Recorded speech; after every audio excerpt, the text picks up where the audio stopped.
Okay, så nu vil vi gerne lave vores egen lille web service. Så ifølge vores guide, nu har vi installeret Tomcat. Vi har gennemført alle de her trin og set, at det virker. Så vi vil gerne lave en meget simpel webapplikation. Så på Linux kan I følge de her trin, og på Windows kan I følge de her trin, og de gælder også på Linux og OS X. Det helt essentielle det er her at have den her filstruktur et bestemt sted. Så vi skal navigere hen til der, hvor vi har installeret Tomcat. Så det gør vi. Den lå herinde, C og Program Files og Apache og Tomcat. Og herinde der har vi mappen, der hedder Web Apps. Kan I måske huske fra før, inde i den her manager, der havde vi en applikation, der hed Docs, en der hed Manager, og en der bare hed en skråstreg. Det er den, der hedder Root her. Det er præcis de mapper, som er her. Så det vi nu skal, det er, at vi skal efterligne den mappestruktur, vi har herude. Så vi starter med at lave, og det er simpelthen vores egen webapplikation, vi opretter nu.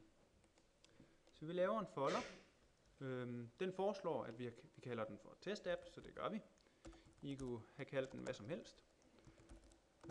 Det er bare det navn, som jeres webapplikation vil blive kendt under. Inde i den, der skal vi have en ny folder, kaldet webinf. Så det her det er et trin, I skal gå igennem, hver gang I skal lave en ny Tomcat webapplikation. Men når I skal ændre i den, så behøver I selvfølgelig ikke oprette mapperne på ny hver gang. Det kan I nøjes med at ændre i filerne. Så inde i den her webinf, der skal I have de her to filer, web.xml. Så vi ikke se, om vi kan hente den ned. Så det er den her fil. Så hvis vi lige gemmer den, vi gemmer den ned på skrivebordet i første omgang. Og vi skal også bruge en fil hello-world.class, som er en kompileret Java-fil. Og nu spørger Windows så lige, er du sikker på, at du vil hente sådan en klassefil? Den kan være farlig. Jamen det er okay. Den gemmer vi ned. Så hvor har vi dem? Så nu har vi den her web.xml-fil, som vi skal have lagt ind i vores test-app.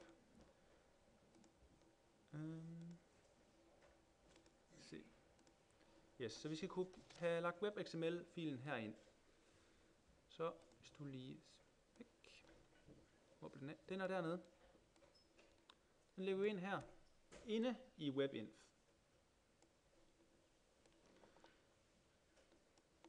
Og inde i webinf, der skal vi have en mappe, der hedder classes. Og her er det altså vigtigt, at mapperne hedder der står her, at de hedder webinf og classes. Så vi finder den her Hello World class. Den er her. Jeg trykker kopier. Og inde i classes, der indsætter jeg den.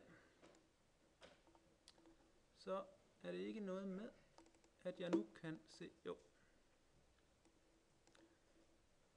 Så vi har vores web apps mappe. Inde i den har vi vores test app. Inde i den har vi webinf, hvor der inde i den, der ligger web.xml. Der står XML herovre. Windows har lige gemt vores extension. Og endelig har vi vores classes, hvor vores kompilerede Java-fil ligger. Og det er vigtigt, at det er de kompilerede filer. Så lad os se, om det ikke virker. Hvis vi går ind, så siger guiden nu, når vi har lavet den her struktur, så kan vi starte applikationen ved at gå ind på den her manager-side. Så det var den her. Så hvis vi... Den finder selv ud af, at der ligger en ekstra mappe her, så vi siger, ja det er fint. Jeg trykker bare F5, så kigger den igen i den her, ude i det her directory, hvor vi havde lavet en mappe, der hedder test app. Og jeg kan se, den har opdaget, at der ligger noget, der hedder test app, og den kører faktisk. Og lad os se, om det passer.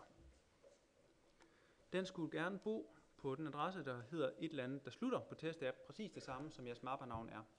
Vi kan faktisk bare klikke på den her, og så bliver vi bragt direkte dertil. Så der kom noget frem. I kan se, at der kom noget Apache Tomcat frem, som giver en 404 fejlbesked, fordi der var simpelthen ikke noget at vise der. Det er fint nok. Vores applikation, den virker. Hvis jeg havde skrevet noget andet, se hvad der så vil ske, så viser den stadigvæk, at der er ikke noget at vise, men Tomcat i sig selv virker. Vores applikation har bare ikke noget liggende på den her URL. Så hvad kan vi gøre ved det? Jo. Så inde i webinf, der havde vi den her web.xml-fil. I kommer til at lære om, hvordan den er struktureret. Den kan vi redigere. Ikke med den der. Jeg redigerer den med den her Notepad++, som tegner det lidt pænere end en enkelt lang linje. Sådan der. Det var meget pænere. Så det helt essentielle i den her forelæsning, det er, at der på /test med store bogstaver, I kan se, der står URL pattern, det er der, vores applikation, den bor. Så vi bringer igen den her side frem, som sagde, at det ikke virkede. Vi skriver navnet på vores applikation, og så skriver vi test. For det var det WebXML sagde, vi skulle. Og så skete der noget mere. Nu brokker den så over noget fejl 500, som er en intern serverfejl, og der kommer nu en fejlbesked. Og den kan man så prøve at forstå. Det har vi ikke lyst til lige nu. Fordi det jeg gjorde, jeg tog en eller anden klassefil i stedet fra internettet og lagde den ned på min maskine. Det er ikke sikkert, det virker. Det virker, hvis I selv kompilerer den på maskinen og lægger den ind i den rigtige directory. Men det essentielle var, det var ikke længere en fejl 400, nu fandt den faktisk noget indhold. Så vi har lyst til selv at kompilere de her filer, så vi kommer fra en .java-fil til en .class-fil. Okay, så nu laver vi vores egen lille webprojekt med nogle Java-filer i. Så det kalder jeg for mit projekt. Det er lige meget, hvad den hedder. Den skal bare indeholde nogle Java-filer. Vi opretter et nyt tekstdokument, som vi kalder for, den hedder Hello World, så vidt jeg husker. .java. Og den vil vi gerne redigere. Lige nu er den tom, og det tager lidt for lang tid at skrive en hel Java-fil. Og skal I være opmærksom her, der bliver jeg snydt. I se, filen den hedder helloworld.java.txt, fordi Windows var lidt for smart. Det skal den ikke, så vi siger lige gem som, og det skal ikke være en txt-fil. Det skal bare være en Java source-fil i stedet for. Så lad os se, om det ikke bliver bedre, hvis vi nu lige lukker det her ned. Så er der en af dem her, der er falsk. Det er den her, der hedder tekstdokument. Så den sletter vi lige igen. Så vær opmærksom på, at der står type Java-fil heroppe. Okay, så vi vil gerne have noget indhold ind i den her fil. Der er et eksempel, som I bør starte med. På webtekst-siden, der er der en ordentlig bunke eksempler. I kan faktisk finde eksempeladressen inde på webtekst-siden. Der er et link til nogle exercises hver uge. Hvis I lige erstatter det med examples,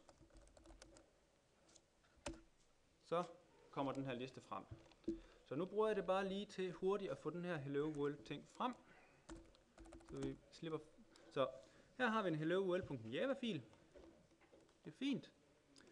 Vi kopierer alt indholdet i den. Jeg kunne også have valgt at gemme filen. Det gør jeg ikke. Vi kopierer indholdet ind, og vi siger gem. Så hvad der foregår her lige nu, det er ikke så essentielt.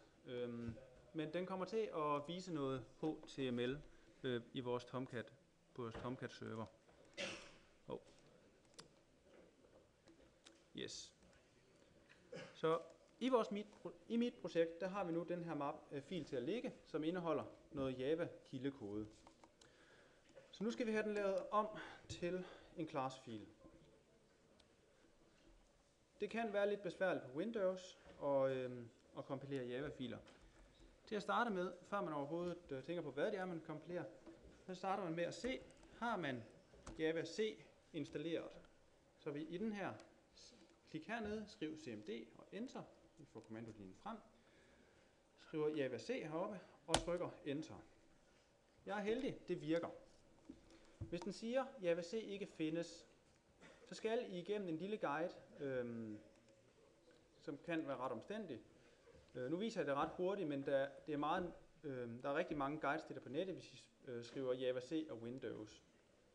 Så herinde under Properties for computeren, der kan jeg komme ind under avanceret, og jeg kan komme ind under det, der hedder environment. Det hedder miljøvariable på dansk. Herinde, der er der en variabel, der hedder path. Hvis den ikke er der, så trykker I, at I gerne vil oprette den. Og I skriver så path her, og I skriver en adresse her, som er et sted nede på filsystemet. Så i mit tilfælde, hvor path allerede er sat, der kan vi se, at der står noget C, Program Files, Java, JDK, og der er en binmappe. Der er masser af guides til det her på nettet. Essentielt er, at den skal pege på JDK/binmappen. Når det er gjort, så har I adgang til Java C her. Og I får hele det her fine output. Så hvad kan Java C? Den kan kompilere Java-filer. Så lad os prøve at gøre det. Så vi skifter op til vores desktop, og der har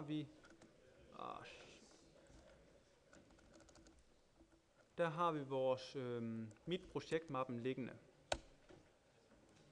Og I kan se, vi har helloworld.java til at være. Nu kan vi skrive Java C, helloworld.java, og så skulle den gerne kompilere den. Det kommer ikke til at virke,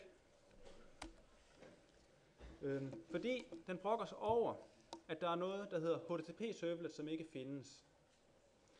Det vi skal gøre, det er, at vi skal have sat ClassPath op, som fortæller Java C, hvor kan den finde den her HTTP-servlet.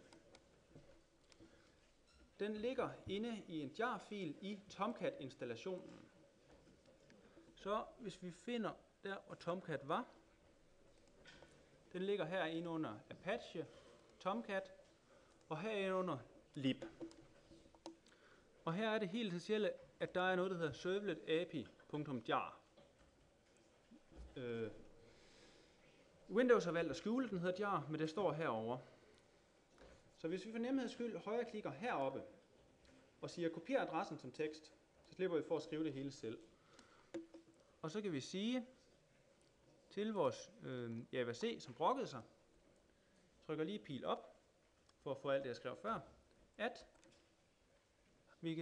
vi har nogle filer, hvis vi skriver ClassPath, som den skal inkludere. Og jeg havde kopieret den her adresse til, hvor den boede, til hvor jar-filen var, så jeg siger paste. Og ja, den hed servlet-api.jar. Nu siger vi, kig efter klassefiler her også, når du kompilerer den her fil. Nu skulle det gerne virke. Det gjorde det. Der kom i hvert fald ikke noget output. Så det er en god ting.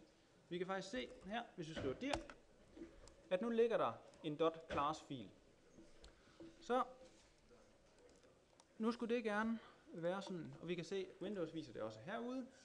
Så hvis vi nu kopierer den her class-fil, kopierer over til vores lille webprojekt, inde i Apache, Tomcat, Web Apps, Test App og endelig Classes.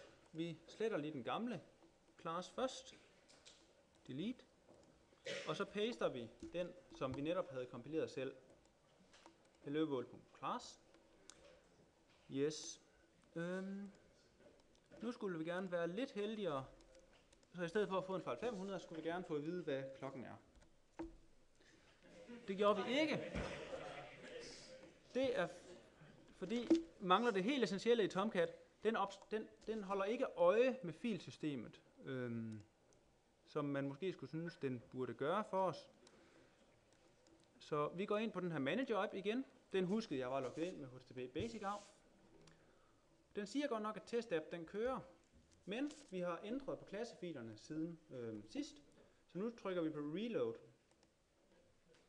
Den refresher siden, hopper op i toppen, og den siger faktisk, at den kører. Hvis det var sådan, der var noget helt galt, så ville den sige, at den ikke kørte. Så lad os se, om vores side nu virker. Hvis jeg ellers kan finde den. Det er den her. Det gør det.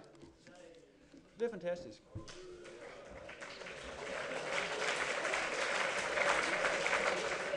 Yes.